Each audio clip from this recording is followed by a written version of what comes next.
Hast du dich mal gefragt, ob dieser Kombucha-Trend wirklich mehr ist als nur ein Hype und ob es sich lohnt, ihn einmal selbst herzustellen, statt ihn einfach im Supermarkt zu kaufen? Du brauchst in jedem Fall erstmal entweder Schwarz- oder Grüntee. Ich habe mich für Ersteres entschieden. Hier drinne in dem großen 2-Liter-Gefäß ist schon mal ein Liter, der ein bisschen abgekühlt ist. Da kommt jetzt der Zucker hinzu und dann hier einmal der durchgezogene Schwarztee. Wichtig, füllt bei solchen großen Gläsern das nicht zu heiß ein. Bei dem Pyrex-Gefäß weiß ich, der verträgt Hitze, deswegen lasse ich meinen Tee da immer gerne drinne ziehen. Und dann ist es absolut notwendig, dass diese Tee-Zuckermischung erst einmal abkühlt unter 30 Grad. Und solange es aber noch warm bzw. heiß ist, rühre ich das Ganze schon mal um, damit der Zucker sich auch schön auflösen kann. Ganz wichtig hier, wie bei allen Fermentationen, Ersatzzucker funktioniert nicht, denn der SCOBY bzw. die Mikroorganismen brauchen den Zucker zum Verstoffwechseln. Das klappt nicht mit Erythrit oder Xylit. So, und da haben wir ihn dann auch schon, beziehungsweise das hier ist jetzt erst einmal die Transportflüssigkeit und das ist ganz wichtig, die nicht wegkippen. Die brauchen wir gleich nochmal. Damit zeige ich euch was. So, der SCOBY ist da jetzt nochmal drinne. Und auch ganz wichtig, sobald ihr den Pilz anfasst, müsst ihr vorher gründlich eure Hände waschen und diesen Teepilz auch nicht sehr stark drücken. Also seid ganz vorsichtig. Sieht sehr schön aus, so ganz gleichmäßig. Der kommt jetzt da hinein. So, und dann hatte ich die Anleitung tatsächlich nicht richtig gelesen und dachte, super, das ist doch mal total einfach gewesen. Also kommt da jetzt erst einmal hier so ein Tuch drauf. Der muss nämlich atmen, ähnlich wie bei der Essigherstellung. Gummiband zur Seite stellen. Und dann habe ich sie aber richtig gelesen und habe festgestellt, okay, da muss ich noch was machen. Also teste ich mal vorher was und zwar messe ich mal den pH-Wert. Ich habe hier schon seit ewigen Zeiten so Lackmuspapier und gucke mal, das ist jetzt die Tee-Zuckermischung mit dem SCOBY. So, und der pH-Wert ist jetzt, zumindest laut Schaubild, so bei 5 bis 6. Das ist ein bisschen hoch für den SCOBY. Und diese Flüssigkeit, die riecht sehr säuerlich, super interessant. Die habe ich jetzt mit hineingegeben. Wichtig, diesen Trester auch unbedingt mit reingeben. Ich habe da noch ein bisschen das mit Wasser ausgespült dazugegeben. Kurz durchgerührt und dann schaut euch das mal an, was für ein Unterschied. Ich zeige euch das gleich noch mal eben. Da, 3 bis 4. Zack, ist genau richtig jetzt für den SCOBY. Also, jetzt sind wir mit der Erstfermentation so weit, dass die starten kann. Und ungefähr 5 bis 7 Tage später hat sich das hier gebildet. Links so was Gallertartiges, also so ein Tresterrest. Rechts ist der SCOBY.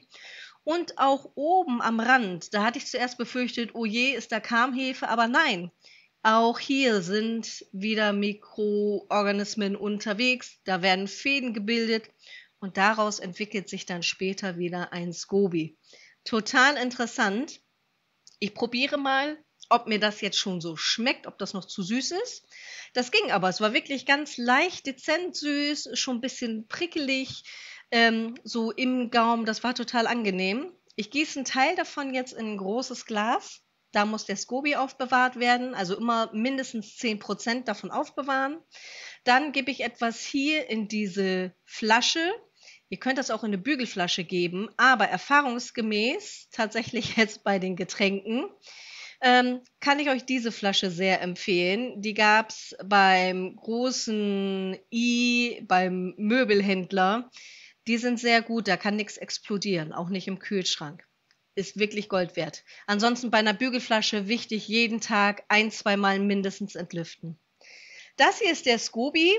Und übrigens, falls ihr es noch nicht wusstet, Kombucha wird schon seit über 2000 Jahren getrunken. Die ersten Hinweise stammen aus dem alten China.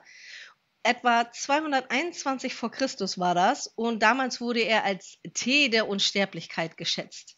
Tja, dann wollen wir den mal nutzen. Hier wieder der SCOBY, der sieht immer noch gut aus. Da unten ist ein bisschen Teesatz. Mein Sieb ist nicht ganz fein. Das ist aber nicht schlimm. Ich habe jetzt das Gröbste da weggemacht. und gebe ihn dann einfach dann in den Behälter. Zur Lagerung komme ich gleich nochmal dazu. Hier kommt das Ganze jetzt rein und wird, wie schon bei der Erstfermentation, nicht mit so einem Deckel verschlossen. Der muss atmen, wie beim Essig, sondern da kommt jetzt einfach wieder ein Tuch drüber, mit Gummibändern befestigt. Und wenn ihr ihn dann lagert, um ihn dann beim nächsten Mal wieder zu benutzen, braucht ihr ungefähr 22 bis 26 Grad. Ich hatte ihn jetzt kurzfristig bei 20 Grad, aber 22 ist tatsächlich besser.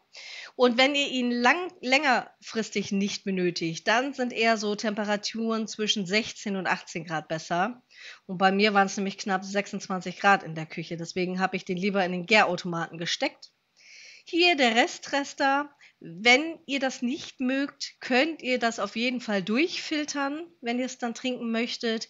Es ist aber wie beim naturtrüben Apfelsaft einfach auch sehr gut und gesund für euch. Und das ist das, was ich gerade gesagt habe. Wenn ihr ihn länger nicht braucht, bitte in den Keller stellen.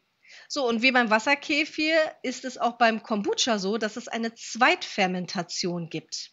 Da habe ich mich jetzt für Limette und Apfel entschieden. Das ist total lecker und spritzig vom Geschmack her.